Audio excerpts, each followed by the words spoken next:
Today's episode is brought to you by Roosters, a Noble Grill in Winston-Salem, North Carolina. They provide an upscale menu of Southern food and dishes with international influences made from local ingredients. More info on them at the end of the episode. Welcome to the Semmax Way, the definitive podcast for mastering finance, investment, and retirement planning.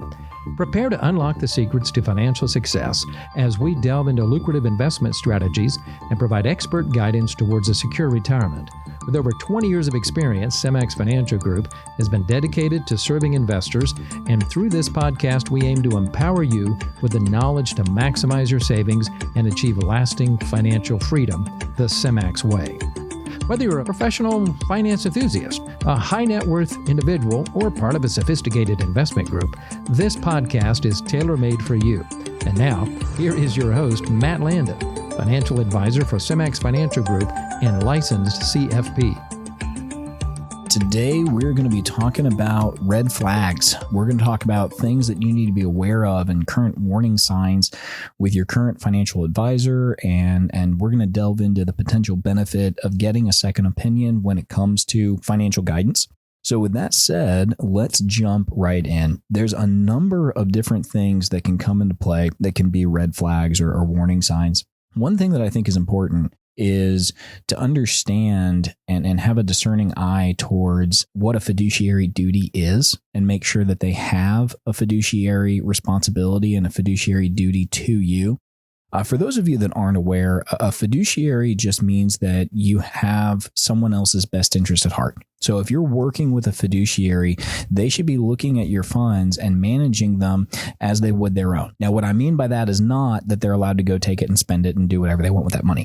What that means is that they're treating those funds and they're looking at them in a way that they would have their own funds invested.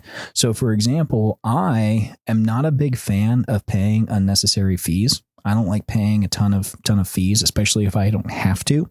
So I don't invest my money in a way that has a bunch of fees. From a fiduciary standpoint, that means I should not and I cannot be investing my client's money in a way that they're paying a bunch of unnecessary fees. Because from a fiduciary standpoint, if I wouldn't do it to me, I shouldn't be putting my client in it. Right?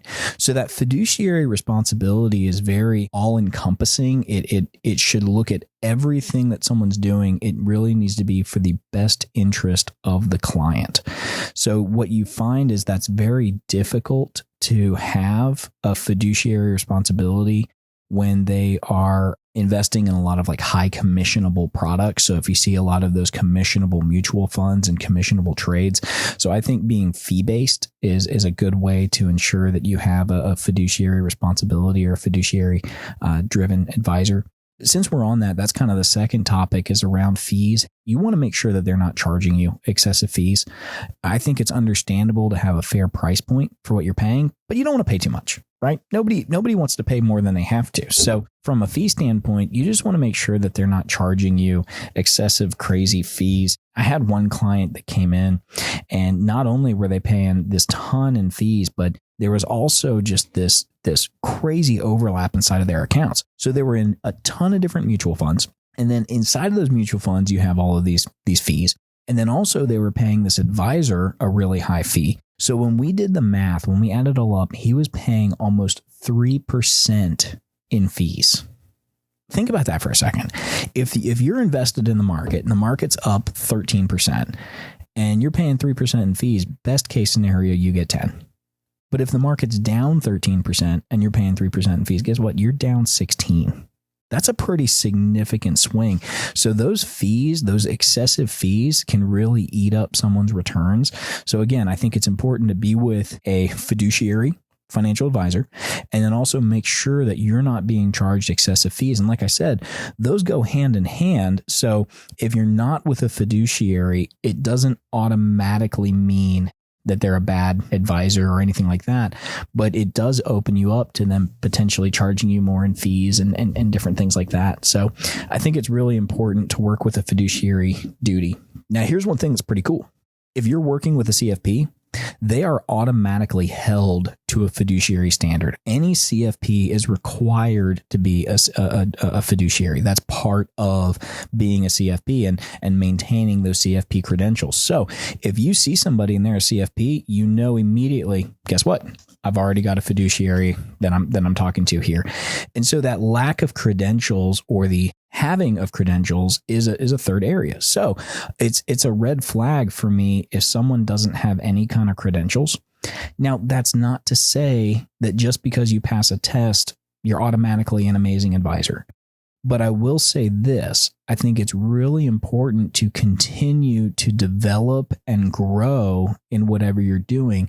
And so one thing that the CFP board does is they require you to do quite a bit of continuing education, and not all courses and not all continuing education counts. You have to have very specific things, and those are held at a high standard.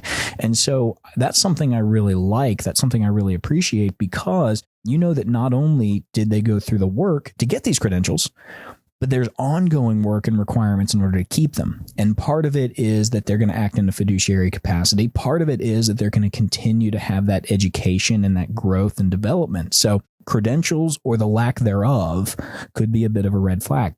Another thing is, and this is a red flag really when you're first getting into a relationship with a financial advisor, if they're pushing this huge sense of urgency that you have to do something right this second, sign this dotted line, let's get this done immediately. If you don't do it now, the moment's going to pass. I can't guarantee you this tomorrow. We got to do it today. That's a big red flag for me. I actually tell folks oftentimes when they come in, we'll sit down, we'll meet multiple times, we put together an income plan, we do a whole analysis, we really put a lot of work into things on the front end, because I want to make sure that we're going to be able to provide value for the folks that we're working with. That's part of that fiduciary standard. We want to provide value for what we're doing, and we need to make sure that we're able to help. Along with that, there shouldn't be a huge sense of urgency. I think it's important not to waste time. I think it's important, if you're invested in a way that's more aggressive than you should be, you make changes and things of that nature. But if someone's telling you, no, don't go home and sleep about it, we can't sit down next week, you need to do it right this minute, that's a big red flag. I immediately think of being in a timeshare meeting. So one time they got me. Kristen and I, we were traveling and we had this opportunity to stay for free at this really nice resort, and all you had to do was listen to someone give a 1-hour presentation. 1 hour. You get your dinner covered and you get to stay at this really nice resort. And I looked at Kristen and I said, they're even going to throw in a TV. We could get a TV or a gift card. And she said, no way it's going to be an hour, and no way this is going to be worth it. Well, we were there most of the afternoon. Finally, I just got up and started to walk out. I was like, I'm done. And that's when I said, I want what you said we were going to get, and I want to leave, because they kept pushing us to do something. I kept saying no, and they kept coming up with reasons why my no wasn't appropriate. And they just kept coming back and back and back. And they just said, you got to do something right now. They put us in a high pressure situation. They ignored all of our concerns and reservations, and then they made it seem like something had to be done right now. The only way out is to say yes and sign. That really, really bothers me. That is no way for you to start a relationship with a financial advisor. And I think it's really important that you have a relationship with your financial advisor. You need to be aligned on views. You need to be aligned in understanding of how you have things invested. You need to be aligned in the long-term plan, the long-term goal.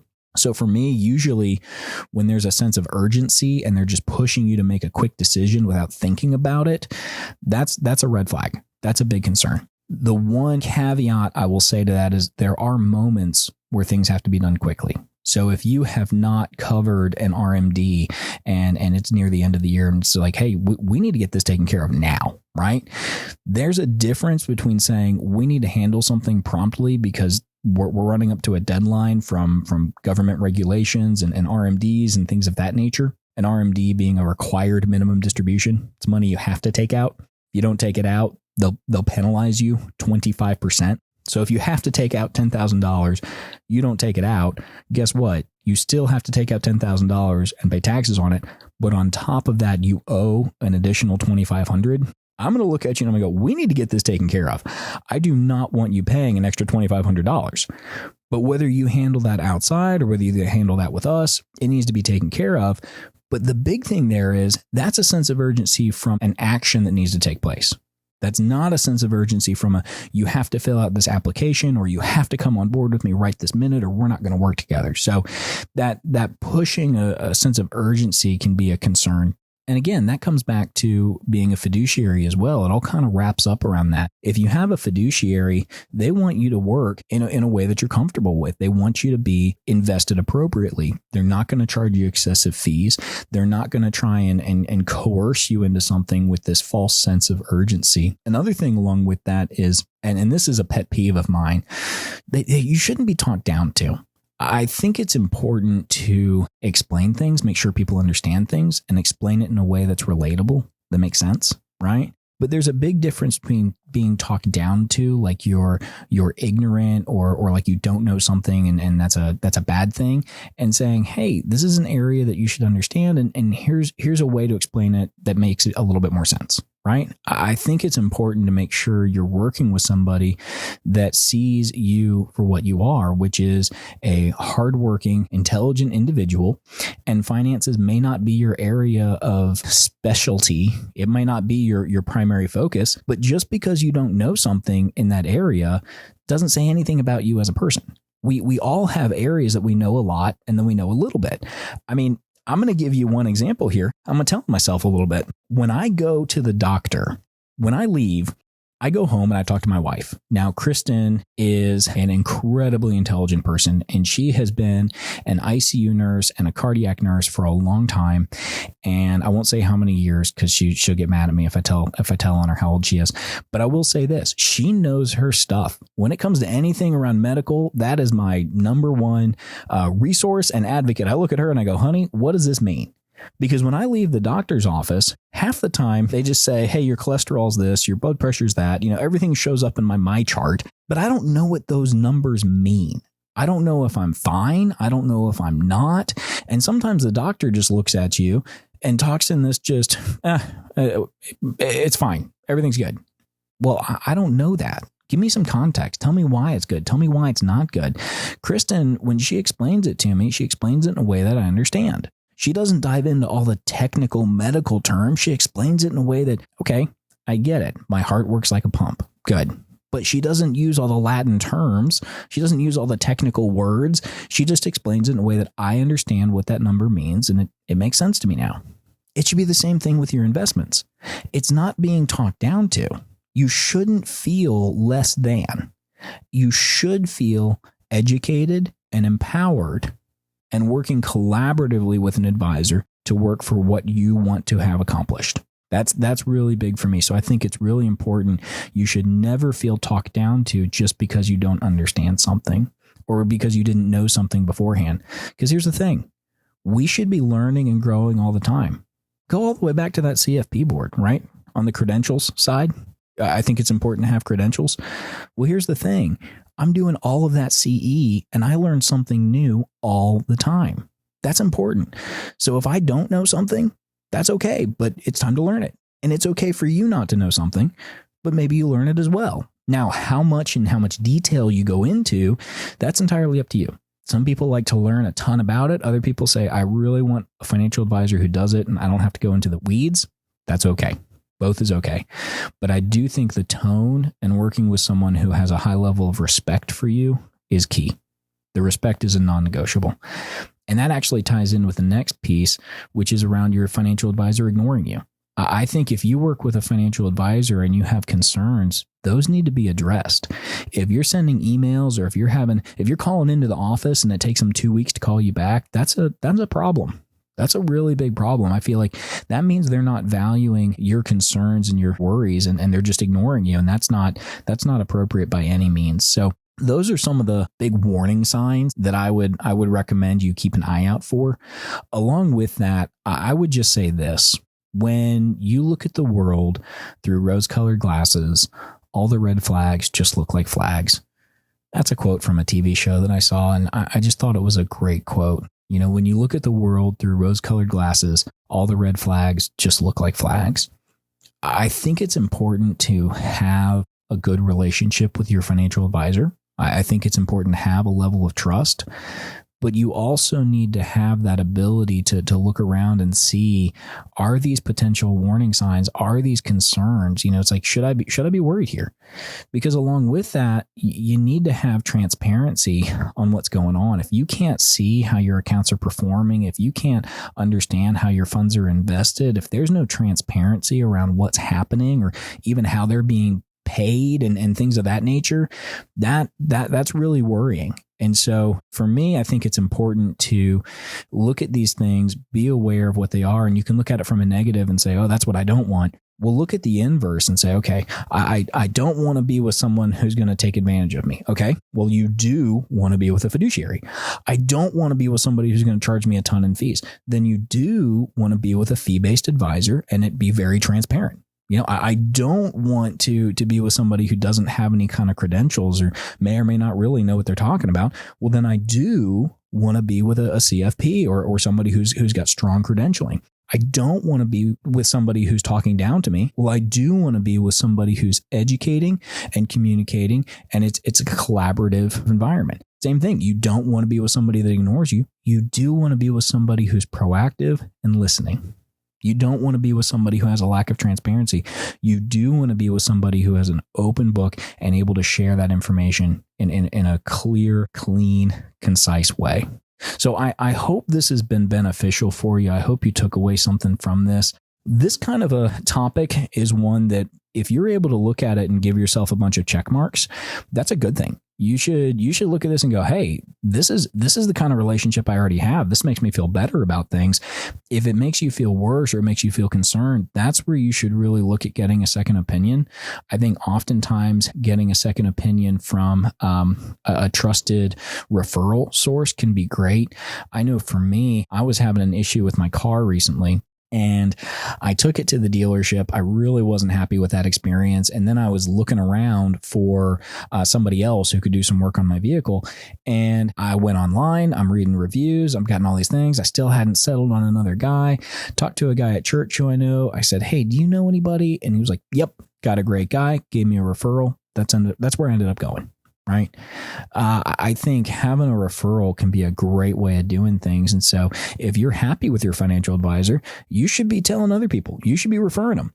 And if you're not happy, you should be looking for a referral. I think there's nothing wrong with finding someone online or through podcasts and getting, like I said, getting that second opinion. But I think that referral source is a huge value add. So I'm just going to throw that in as a bonus to everybody.